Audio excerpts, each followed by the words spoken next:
welcome to the deep dive. You've shared your sources with us, and we're here to dig in and pull out those key insights, get you up to speed fast. Exactly. Today, it's David Goggins, Can't Hurt Me. Yeah. And we're not just doing a summary, right? No, definitely not. Our mission is to really uncover the usable strategies here for, building real mental toughness, shattering those limits we think are solid.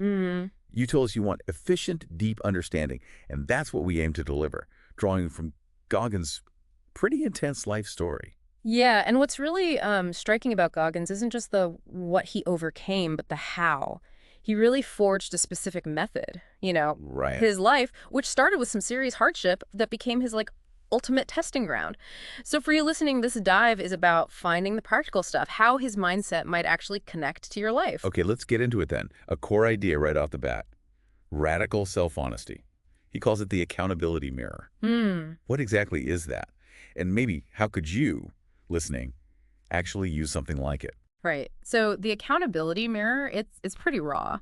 Goggins literally used his bathroom mirror. Right. He put sticky notes on it, writing down his flaws, the things he was avoiding, brutally honest stuff like, you're lazy or you're making excuses. Wow, direct. Very. The point is cutting through all that self-deception, that internal chatter. Now, you don't necessarily have to cover your mirror in insults, Probably not, no. but the principle, that's the key. Cultivating that direct, honest self-look, seeing your weaknesses clearly, no filters, because that discomfort, that's often step one for change. Seeing the reality, not just the story we tell ourselves. Okay. And from that maybe kind of harsh truth, he moves to callousing your mind. Yeah. That sounds tough, like it requires some real grit. It absolutely does. And Goggins' life is the extreme example, right? Think about physical calluses. Okay. Repeated friction, stress, it toughens the skin. He basically applies that same idea to the mind. He deliberately sought out incredibly hard things. Like SEAL training, those crazy races. Yeah, exactly. SEAL training, ultra-endurance stuff. The key thing is, he chose to embrace the suck, not just tolerate it. He saw it as the way to build mental strength. So thinking about how this applies to you, it kind of suggests that always avoiding discomfort might actually be holding your mental growth back. So even small steps outside the comfort zone count. Definitely. Intentionally doing something that feels a bit hard, a bit uncomfortable, that can help build that mental resilience over time. Right, so maybe not running an ultra tomorrow, Probably not tomorrow, no. but maybe pushing through that last rep or making that call you've been avoiding. Okay, speaking of pushing, the 40% rule. This one really stood out. Oh, yeah. The 40% rule is huge in his philosophy. It comes from his experience in, these insane endurance tests. Right. He genuinely believes that when your mind screams, I'm done, absolutely finished, think you've probably only tapped into about 40% of what you're actually capable of. Only 40. Wow. Yeah, it's like your brain's safety switch flipping way too early. And his own stories, pushing through unbelievable pain, exhaustion, they kind of back it up. Makes you think, doesn't it? Totally. It forces you to ask, in your own life, where might you be hitting that wall and just stopping way before your actual limit? Yeah, how many times have we done that? And I guess this ties into the next idea, eliminating the governor. Exactly. They're really connected. The governor is that built-in system we all have. Its job is basically to regulate effort, keep us in what it thinks is a safe zone. Pain, fatigue, those are its signals. Okay. Goggins argues we mistake those signals for absolute stop signs, like pain means stop. But he says often it's more like a warning light, not a brick wall. So you can push past it sometimes. Well, by repeatedly choosing to push through that discomfort, by consciously saying no to the urge to quit, he believes you can sort of recalibrate that governor. Okay, like adjust the settings. Kind of, yeah. Allowing yourself access to more of your potential. Think about a time you were really uncomfortable but had to keep going. You probably found reserves you didn't know you had. Yeah, definitely. That's a little taste of overriding the governor. Learning the difference between this is uncomfortable and this is actually dangerous. Okay. Now, something that sounds a bit nicer, the cookie jar. Yes, the cookie jar. This is definitely a more positive tool and really practical. Good. What is it? The cookie jar is basically your mental stash of past wins. All those times you overcame something tough, achieved a goal, showed resilience. Okay, like a mental trophy case. Exactly. So when Goggins is facing something brutal, he mentally reaches into the cookie jar and pulls out a memory of a past success. Oh, I see. It reminds him, I've done hard things before, I can do this too. It's fuel. That makes sense. And for you listening, this is something you can actively do.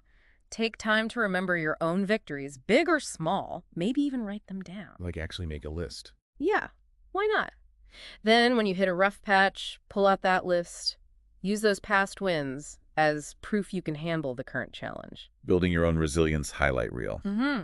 I like that. Okay, then there's taking souls. That sounds Yes, intense. does sound intense, yeah. Taking souls, for Goggins, it's about achieving a kind of mental dominance through just sheer effort and resilience. Dominance. How does It's that like work? in a really tough shared situation thing, Hell Week or an ultra race, you push yourself so incredibly hard, so relentlessly, that it has a psychological impact. On others. On others, yeah. You might inspire them, or in a competitive sense, you might just mentally break them because your effort seems superhuman. But it's also about your own mind. Okay. By pushing to that extreme level, showing that unwavering determination, you build this incredible self-belief. Your own resilience becomes undeniable, even to yourself. So it's about proving something, mostly to yourself, through extreme action. Leading by example, but like, yeah, an extreme example. Kind of, yeah. Pushing your own limits so far, it shifts the whole dynamic and, crucially, cements your own confidence. Got it. And finally, he really hammers home the power of asking one simple question: what if? Oh, absolutely. That what-if question was apparently a huge turning point for him. How so?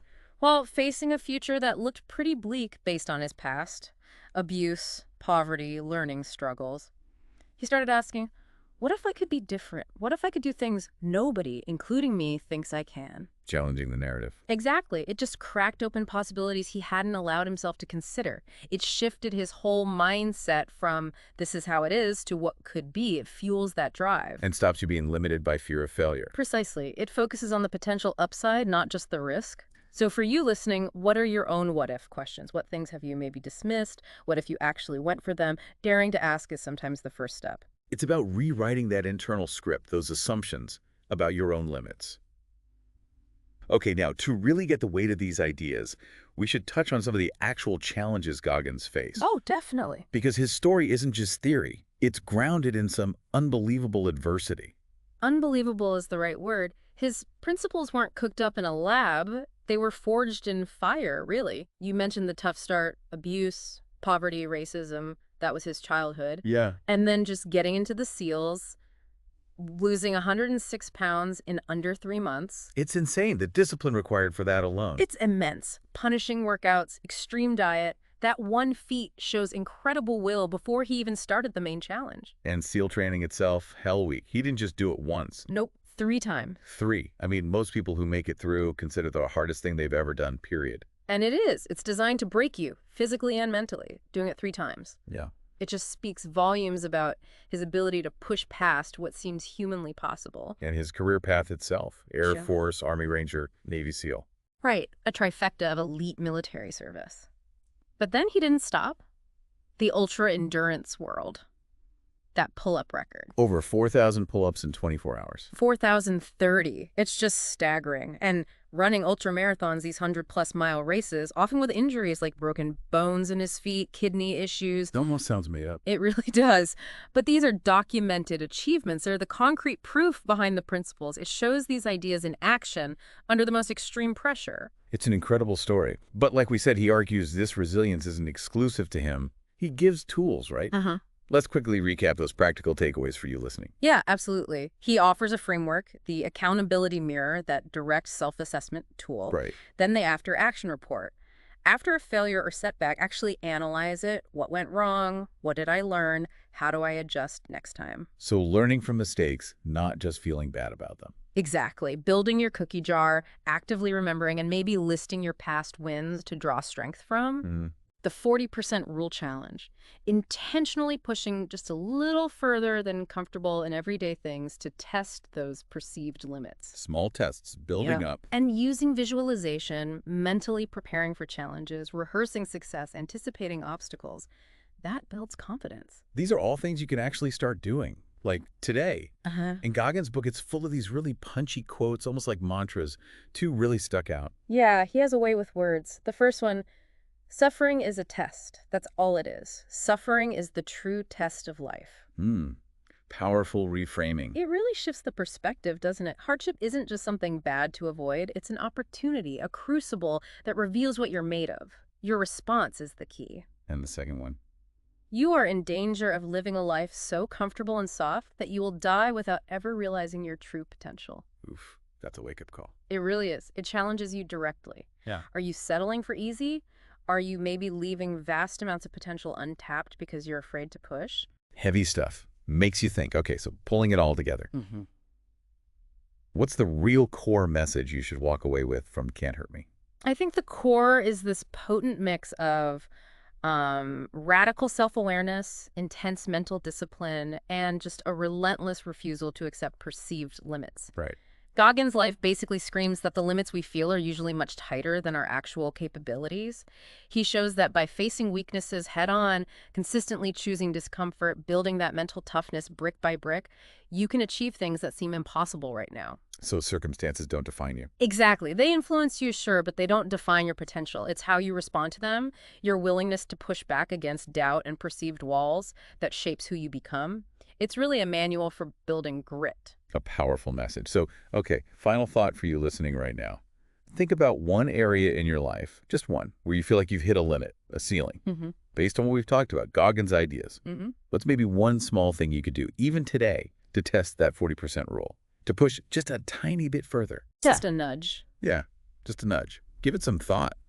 You might really surprise yourself. Thanks for taking this deep dive with us. Yeah, thanks everyone. We'll catch you next time.